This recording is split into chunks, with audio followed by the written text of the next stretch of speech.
Hello, everyone. Thank you so much for checking out today's episode of Hardball Sports Talk. My name is Brandon. Today, we have a very special episode for you guys. We recently had the chance to interview John Minch, who is an actor who was in Little Big League and Moneyball. We are doing this series on our favorite sports movies of all time. So we reached out to several people from different sports movies, and John was nice enough to respond to us and an awesome guest. Great interview. We had a great time talking to him. In fact, after we got done with the interview, Alex, my co-host, told me, "Man, I really want to talk to this guy more. You got to get him back on here just so we can chat with him some more." We had a great time with him, and I hope you guys enjoy the episode. Without further ado, here is our interview with John Minch. Come on. Hello, everyone. Thank you so much for joining us today. We have a special guest for you guys today. We are being joined by John Minch. He is an actor. He was in Moneyball and Little Big League. John, thank you for joining us today. How are you today? Very good. Thanks for having me. I appreciate it. Thank you for coming on. It means a lot to us. So, like I said, you were in Little Big League and Moneyball. Is there any other roles that you might be known for? Smaller films, independent films. Some of one. A few TV series. There's one called Duster, supposed to be coming out on HBO soon. Was in Palm Trees and Power Lines, which went to Sundance and won the Director Award, I believe it was. Other projects like that, Moneyball. I was in an episode of, oh man, can't even think of the name of it now. It was one of the Criminal Minds, Beyond Okay. Borders, stuff like that. Well, so first question we have for you is, one thing a lot of people don't realize about Little Big League is how much baseball talent is in the movie. We all know about the cameos like Randy Johnson Jr. and all the other big leaguers. But one thing I didn't realize until recently was how many Twins players, including yourself, have Major League or baseball experience. Was that something that the filmmakers prioritized, and how'd that work out with getting you guys all on the field? Yeah, I believe it was the priority because the very first audition was on a baseball field. So they, distinguished who could play and who could not. I mean, there were some bigger names there. I think Morris Chestnut Jr. was there, a few other folks, but if you couldn't play, you didn't get to come in and read what was in the script. So yeah, the playing was the priority first over anything else. Okay, so kind of like Miracle, that hockey movie. They got hockey players and then taught them how to act. So they got baseball players and then taught you guys how to act. They didn't really teach us. They just Okay. they gave us the lines, and we had a first audition, and then if they brought you back for a second audition from that, it was in Castle Rock with the director, the writer, with Andy and Adam, and a couple other people. So they kind of weeded us out that way. If you could speak in complete sentences and say what was written on the page, good for you. All right, Alex, you ask the next question. I would, but you never sent me those. So It's on the private chat. Yeah. Make one up. Okay, I will go with one that my wife kind of wanted me to ask you because she loves this guy. How is it working with Scott Patterson, or Luke, in the Gilmore Girls, as she knows him by? Yep, it was great. He was a great guy. He's fun to be around. He played in the Yankees organization, I believe. So he, was a pretty good pitcher to begin with. He's one of those guys kind of got a dry sense of humor. Always had, a little joke to say about something. But every day we'd show up, it'd always be a little guess, what Scott got for us today. But on and off the field, it was a lot of fun. We'd go out to eat or something, or just wander around downtown Minneapolis, and he was always fun to be around. That's awesome. So we mentioned before that there was a lot of Major League talent like Randy Johnson and Jr. Did you guys have a chance to interact with anybody behind the scenes with Randy Johnson or Jr. Any other of the guys? And if so, what were they like? Randy Johnson, no. everybody was kind of afraid of him. Nobody wanted to say anything, so we just let him, he'd be sitting right next to us and we'd just be, put our head down or, just because he's just one of those guys that, I don't know if it was his game face or what, but he just looked like he didn't want anybody to talk to him. So gave him that respect. But Griff was great. Junior was awesome. He was very nice. I had scenes with him at the plate when he was hitting, and in between breaks, we talk a little bit. I was asking him about his bat because at the time he was using Louisville Sluggers that were double dipped in the lacquer. Most guys only dipped it once. He had the double dip. And I was talking to him about that, and he said, "Hey, I got a box in my trailer." They set him up with a trailer, to get ready, dressed, and all that stuff. So he said, "Come by the trailer afterwards. I'll give you one." So went by the trailer. He gave me one. I'm just bummed I didn't get him to sign it. I didn't have anything to Oh, get him to right. sign. So, but I got one of his bats. Blackout. Brad Leslie knew Sandy Alomar Jr.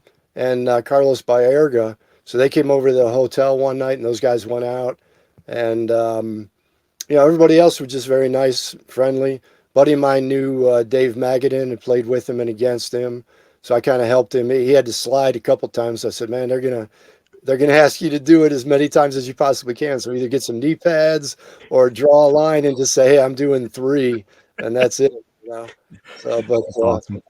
yeah, all those guys were really nice. But Randy Johnson, nobody really said much to him. I could see that. I mean, just like watching him on TV, he looks like an intimidating person. So I could definitely see that. Yeah.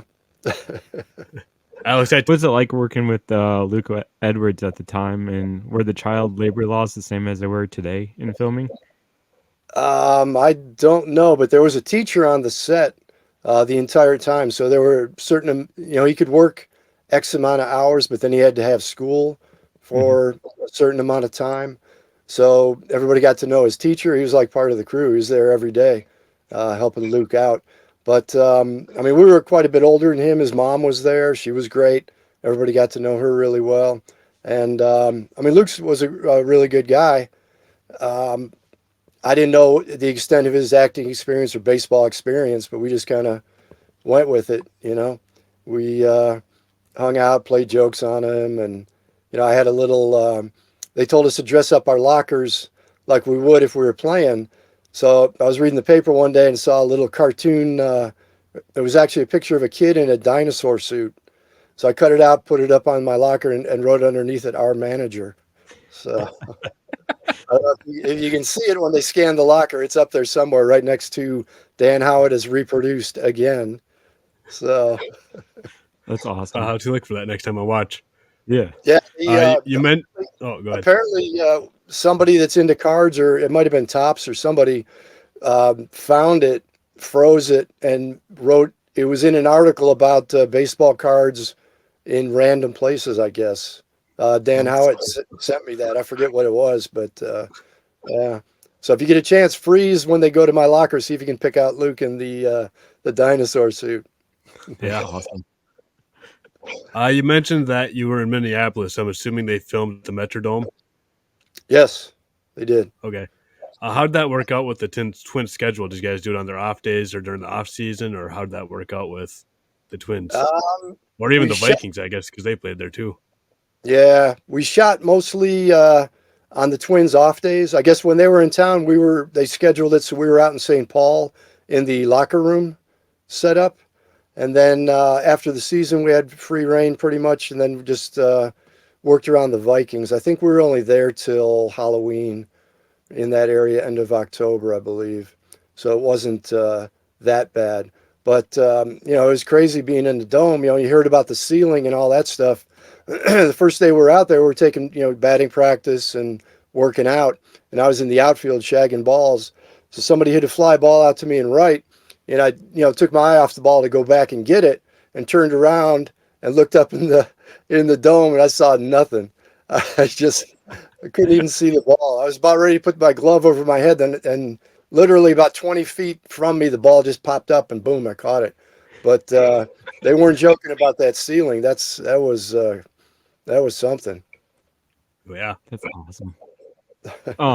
So, like Brandon said, a lot of you guys had background in baseball. What was the preparation, as in the minors compared to in the film? If there's any Uh, difference. well, minors, every day is choreographed from stretching to calisthenics to then you go into drills, various drills throughout the morning. And then in the afternoon, you play games, go and eat lunch and then come out and play games. For Little Big League, we just had informal get togethers. We met in Santa Monica at a public park and worked out once and just kind of did our own thing. And then in Minnesota, we asked them if we could go, get ready and work out. So we were in the dome one day. I think it was one day only. And then we went to a batting cage in St. Paul one day. They hooked us up out there. But that was pretty much it. I mean, when you're shooting and filming, it's you're not really playing. It's just little bursts. Like, Yeah. okay, Papa John, you're going to dive and catch this ball. And that's pretty much it. Nobody hit the ball. I was the guy that threw the ball. In fact, I threw just about every ball that people dove or caught or, had to go after. In fact, the final scene with Junior, I'm the guy that threw the ball that he went up on the wall to catch. So That's That's awesome. awesome. Yeah. I was the go-to guy. I could, get it where it needed to be without too many takes. In Major League, there's a lot of famous stories of actors staying back and listening to Bob Uecker. John Gordon, who was the broadcaster in this movie, I don't know if many people knew this, but he was actually also the Twins broadcaster at the time. Yep. I know he's a totally different person than Uecker was, and there's many funny scenes with him. But did any of the actors, since you guys were all a lot former baseball players, did anyone interact with him, just talk baseball with him, or was he like on his own thing, filming on different days? He was mainly up in the press box, so I really didn't get to see him. I didn't even go Okay. up there when they were doing his scenes. I think he might have come down once or twice, but he did his thing and left, and we really didn't get to see him or interact with him. But I mean, he's priceless. Everything he did, you know. Yeah. And Jason was one of the PAs. The guy next to him is one of the production assistants. So they had a nice little tandem going. That's awesome. Uh, so in the movie, Billy fires the manager O'Farrell, and he freaks out, steals toilet paper, pencils, and stuff. Um, did that ever happen to you? Any of your managers, were they ever fired? One, during the season, and two, do you know if they took anything if they were fired? I was never around any that were fired.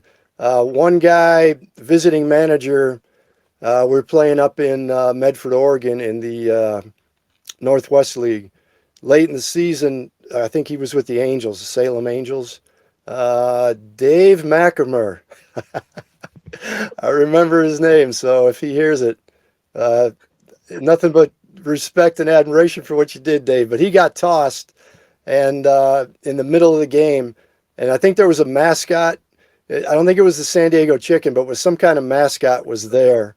So he went out back with the mascot and got into the mascot's suit, and then came back out and started giving it to the umpire again. That is awesome. That's one of, and then another one when a buddy of mine was playing in the New York Penn League. They had a manager in the Yankees farm team. Apparently, this guy liked to drink and you know would come to the games literally fired up. So he got thrown out one time. So those stadiums in the rookie leagues aren't very big. So he went outside the stadium with the ball bag and just started throwing every ball in the bag onto the field. Oh, Oh, to, that's to awesome. voice to voice his displeasure. that is That's beautiful. hilarious. Yeah. Yeah, priceless. I don't know if you've seen it. There's a video on YouTube. I believe Baseball's Not Dead posted it, and it's got a story of all you guys in the movie, your baseball background and stuff like that. And in that video, he has a clip of Timothy Bushfield, who plays Lou, saying that he batted lefty in the movie, but in real life, he actually hits right-handed. as far as you know, is that the only person in the movie that had that? And you know why? Like, was Luke Collins written as right-handed, and that why Tim did that, or what? Um, he did bat left-handed, and he is a righty. I mean, he did a great job. Yeah. Literally, he had to stand in there against Randy Johnson and take a swing and put the ball in play. Lefty on lefty, and that could have been why they wanted it. For the final scene, if they knew they had Randy Johnson, lefty on lefty is a lot tougher than a righty lefty. Yep. A lot of, as you see all the time, they try to avoid that, or at least they used to. Pinch hit for a guy if a righty comes in, so he doesn't face a righty. When I was playing, sometimes they wouldn't play me against tough right-handed pitchers. You know, just depends on the player. I hit righties actually better than I did lefties, but because you face them all the time. But yeah, he batted left-handed. He did a great job. As far as anybody else, I think they all played with their natural position. Okay. A couple more questions for you. So you mentioned that with Luke Collins facing Randy Johnson, that it was hard for them to make contact. So with like batting scenes, did they like have it scripted? This is gonna be a ground ball to shortstop or whatever, and how many, or did you just throw the ball for that scene? They just basically edited the swing and stuff like that. No, he actually Randy Johnson was actually throwing to him, so he was he was bringing it in there pretty good. So it was he What was a supposed to hit the safety. ball, like the line drive to left center field. He was supposed to get that, so that's what they were trying for. It took a little while, but they got it. But having to face Randy Johnson on your dominant hand is tough enough, let alone switching around and Yeah. trying to Right? do, trying to do it the other way. So he actually hit that ball. Do you like it wasn't edited in the pass outside the movie? He actually hit that ball. He hit it, but that wasn't the ball that made it to the fence. I mean, Okay. All he hit right. some, he hit some pretty good, but they didn't use that one because they had to set up the cameras again, shift the Yeah, crowd over, move, get everything set up in that spot. that makes sense. Yeah.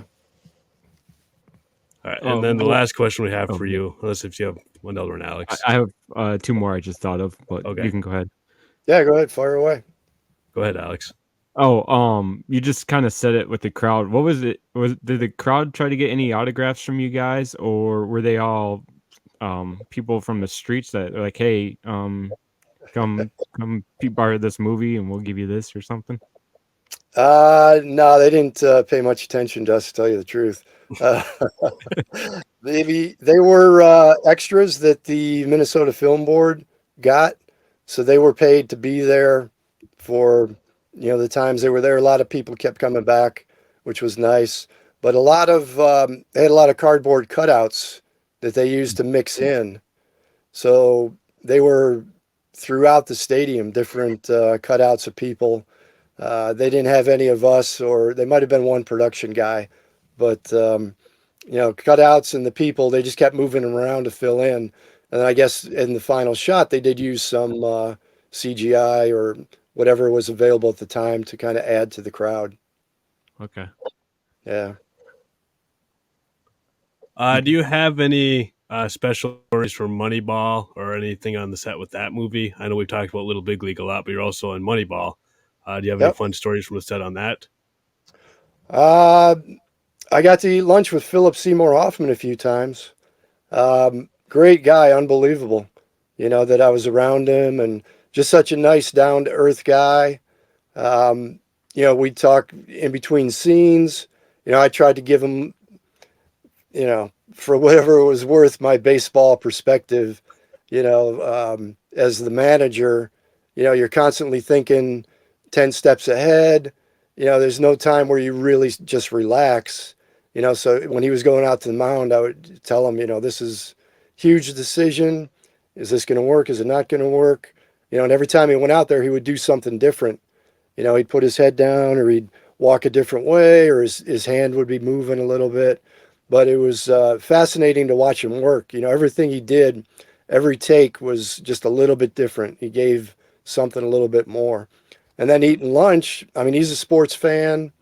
went to New York Giants football games. I mean, we didn't talk shop, acting or anything like that. Just really talk sports. I told him some of my friends were playing winter ball in Dominican Republic and Venezuela. Some of the stuff that happened there, and he said he would hit. He would go to the batting cages in New York and hit. So the one day guys were just hitting during batting practice, he jumped in there. I was throwing to him, gave him a little tip on where to put your hands and all that. But he was a pretty good hitter. But it was a real honor to be around him, get to know him, and that he was that open to hanging out and eating lunch multiple times. It was just me and him. That's cool. Yeah. That's awesome. So the little research I did, and I'm gonna be straightforward with you. You were primarily a catcher in the minors, and you played a little first and third. Did you have a preference of one corner or the other corner, other than catcher? Uh, Probably third because I was over there more. Okay. I was a little more comfortable. As comfortable as somebody that never played third base could be, I guess. Yeah. With the pop-ups, I could get a grip on the pop-ups. Over at first, I mainly played in the California League in Modesto in '87, and Mike Bordick was there at the time. I don't know if you remember him. He was played with Baltimore and Toronto, and I believe he still holds the American League record for consecutive errorless games by a shortstop. And he's the guy that followed Cal Ripken in Baltimore.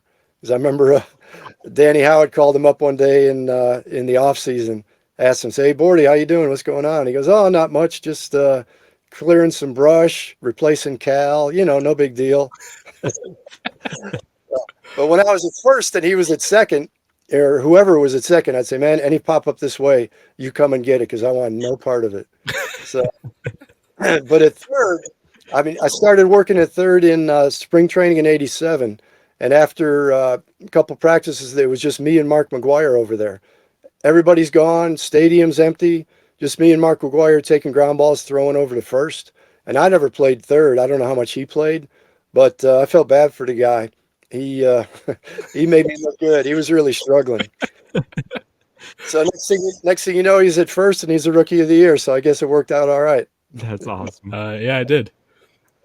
So back to the movies. Did you keep any memorabilia from either Little Big League or Moneyball? I know you mentioned you got the bat from Junior. Was there anything else that you kept? I've got my Twins road uniform up in here. I'd have to pull it out, but it's over there. Awesome. I got my glove that they gave me. Still got that, and maybe a sweatshirt, cleats. Pretty much it. Stuff like that. That's awesome. Yeah. Alex, you got any more questions? Yeah. I don't know if Brandon mentioned this to you, but we both live in Michigan and are Michigan fans. And we know that you went to Ohio State. Yeah. What was that recruiting like back then? Back then, it was we were playing our state tournament, and I think it was the second round of the state tournament, and we lost like 2-1 or something like that. And there was a guy on second in the top of the ninth or bottom of the ninth, and I was up, and I struck out. So we lost the game. I was the third out, and I was bummed. So I'm walking out of the dugout, head down, didn't want to talk to anybody. I heard somebody say, "John," and I just kept walking, put my head down. And he said it again. He came up to me. He was a coach from Ohio State. And, then we talked to my buddy Eric Pfaff, who played first base. They recruited us both to come to Ohio State. But the coach there, I met in a roundabout way a few years earlier. I was playing in a men's summer league, and he was the manager. So that particular day, I wasn't playing. I got into the game later, probably mid innings. I pinch hit or something like that, and got a base hit. And I think that's what got me to Ohio State, because there was a guy pitching. Ended up, I think he ended up going to Clemson, being a high draft pick, might have been first or second round, threw pretty well. He got ahead on me 0-2, and he threw a curve down and away, and I lined a single to right, which must have impressed the manager because that's the only time I ever saw those people. But funny thing, though, later in the game, there was a play. I don't know if it was a play at the plate or whatever, but this guy didn't like it, and he came out, started arguing with the umpire, and then started choking him. So we're trying to pull him off the umpire to kind of smooth things out. And I was just in high school, and these guys are all, men, jobs. They would come from work, put the cigarette down and go out and play, So it was kind of weird for me, but that's how I got to Ohio State, I want to say. And, nobody ever said that for a fact, but I believe that's it. Before he choked that umpire, he saw me get that base hit, and he said, "Hey, this guy can hit a little bit." Were they the only ones recruiting you at the time? I talked to a guy from the Brewers about getting drafted. Nothing ever came of that. There was a junior college in the area that I talked to, but for whatever reason, I mean, it wasn't like it is now with all kinds of video and you send off stuff packages to people. I tried. I actually stole some stationery from our high school. I went into the office one day, was talking to the lady, and somebody distracted her, and I stole a bunch of stationery and envelopes, and I typed on a typewriter because there were, couldn't do it on a computer. Typed up on a typewriter letters to different schools and coaches with my stats, signed my coach's name and mailed them off, just trying to get somewhere. So in homeroom, all these letters would come back and people would be looking at me because, the homeroom teacher was our baseball teacher. He would get all the letters. So he never opened them, thank goodness. But he'd say, Minch, today it's Stanford and USC. And everybody's looking at me. I was like, yeah. All right. But nothing ever came of those, I sent him out to Florida State, all the big baseball schools, ASU, U of A, but nothing ever happened. That's awesome. That is awesome.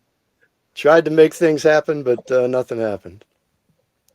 Yeah, that's a great story. Thank you for sharing that with us. Alex, do you have any other questions or?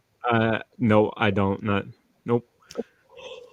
All right, John, thank you so much for your time. We had a great time chatting with you. Well, thank you. I'm going to try to grab a screenshot if I can. Yeah. Let me see. I don't know if this is going to work. Hold on. My hand's cramping up because I was holding the phone the whole time. There you go. Well, that's going to have to work. All right. Well, if you guys got one or you got better shots, send it to me and I'll post it. Yeah, I can do it on my computer here. All right, cool. Again, thank you so much for coming on with us. We really appreciate it. Well, thanks for having me. I appreciate it, and I wish you guys all the best with your podcast. Hopefully this will get you going. I'll talk to Tony. I also get a text every once in a while from Michael Papajohn, who was Tucker Kane. I just saw Adam Scheinman, the writer, about a month ago. And but Tony knows everybody. I'm sure he's kept in touch with everybody. So I'll give him a call, see what he says, and maybe we can get you more people. That'd be awesome. Thank you. Awesome. Thank you so much. Yeah. Well, we appreciate it, and I'm glad you guys enjoyed the movie. All that work. You never know how it's going to turn out, but luckily and thankfully, you guys appreciate it, and other people appreciate it. We pretty much talk about it. When baseball starts up, that's one of our movies we go to, and then we start reciting it. So we love that movie. Yep. Very cool. Very awesome. And I introduced my wife to it because when we found out we were going to be talking to you, I watched the movie just to think of some questions, and my wife watched it and she liked it, and so it's a great movie. It's just it might be a little long. They could have probably shaved a few scenes, but it stood the test of time. Yep. It's kind of like the Christmas Story. I remember there was an interview I read before um, Gavin McLeod died, where they asked him, they said, the Christmas Story is more popular now than it ever was, because when it came out, nobody really cared. And now it's great. People can't get enough of it. There's a marathon on Christmas Day. And he did, he put his head back and he said, "It lives." And Yes. that's what Little Big League does now. It seems like it's appreciated more now than when it first came out. I'm Yep. sorry. I did think of one more question. I apologize. I'm still Sure. recording, so we're good. Okay. Yeah, fire. Shoot, I can't. I remember. All I know is the Billy's mom. Was it Julia Crow? I can't remember Ashley. her. Ashley. Ashley Crow. Her son is in the Chicago Miners. I think he's with the big league team now, but Tony Mhm. knows him. Tony kept in touch with Ashley, and apparently he's doing pretty good. He's was one of their top prospects, and I think he was in the big leagues last year. And I'm Okay. sure he's going to be competing for a spot on the roster this year. Yeah. I don't know where I was going with that question. I just thought that it was cool that someone in the movie's kid is actually playing professional. Big in the big leagues. Yeah, yeah. No, it was because she lived in New York, and I had a girlfriend at the time who was going to school at Columbia. So after we shot for Thanksgiving, I went to New York to hang out with her, and Ashley had us over for Thanksgiving dinner. So that was real nice. That's awesome. Yeah, All and the right. night before the parade, we went and saw the balloons for the um, that all those balloons they inflate, the helium balloons. Mhm. So it was a cool trip. But she had us over for Thanksgiving. That's sweet. Yeah, that is awesome. Another Uh, another thing that Adam Scheinman, the writer, always talks about. He said this doesn't happen where people get along like this and keep in touch. He goes, normally people do a movie and then you go your own way and disappear. You might see somebody years later and go, "Didn't we work on this or that?" He goes, "But I mean, it's been what 30 years coming up that people still keep in touch. People know what's going on. People are friends, hang out." He said that just doesn't happen. It's amazing, and that was the tone when we were shooting. I mean, I don't remember not getting along with anybody, or so, there was no one that wasn't a good person. I mean, everybody was happy to be around everybody else. I mean, it was such a good environment, and I think that reflects in the product, the finished product. Yeah. yeah, Yeah. It you seemed can like. tell you guys. Yeah, Mhm. Yeah, and even after we were shooting, guys would go out and hang out and do stuff together. Go out in Minneapolis somewhere, do different things. yeah, it's That's definitely a fun movie. Mhm. If you guys are listening to this and you haven't watched yet, go ahead, go look up Little Big League. It's a fun movie. It's a kids movie, baseball movie from the '90s. We reference it a lot on the show, like Alex said, or just in general. We have a thing. We have a thing for '90s sports movies because I was born in '91. He was born in '93. So this is our childhood that we're dealing with here. So Yes. we're both. When I told him that you were coming on, he's like, "Are you serious? You got somebody from Little Big League?" I'm like, "Yep." Well, that's awesome. I'm So glad you guys, yeah, I'm glad you guys found it after, because it came out right about the time you were born, I guess. Yeah. yep, It's a good thing I was only 15 when we shot it, but I'm glad you guys enjoyed it. We don't mean to bring that up. No, no, that's no. There's a ton of baseball movies out there. I'm glad you guys found this one and enjoyed it. Yes. yeah, yeah. We're doing our movie ranking. That was the reason I reached out to you because we're doing this movie ranking series right now. Our top 50 sports movies. And I think I have Little Big League at like number 12 of all the sports movies. I absolutely love the movies. So Mhm. Awesome. Thank you. yeah. Very cool. Thank you again, John, so much for coming on and joining us for this episode. We had a great time with you. I hope you guys enjoyed this interview. It was a lot of fun to do. We are working with a few other people to have on the show. We are hoping to have more guests for you guys. We've enjoyed doing this, and we're hoping this really helps us take off. John, thank you again so much for everything. If you guys are new to the show, be sure to subscribe to us. We are on YouTube, Facebook, Spotify, Apple Podcasts, wherever else you get your podcast. Links for all those are in the description, so be sure to like and subscribe to everything. If there's anything you ever want us to cover, leave us a comment, and we do take requests. We do have a lot of plans, but we also want this to be something you guys want to listen to too. So if you have any suggestions for a topic you want us to cover or anything like that, let us know and we'll get to it.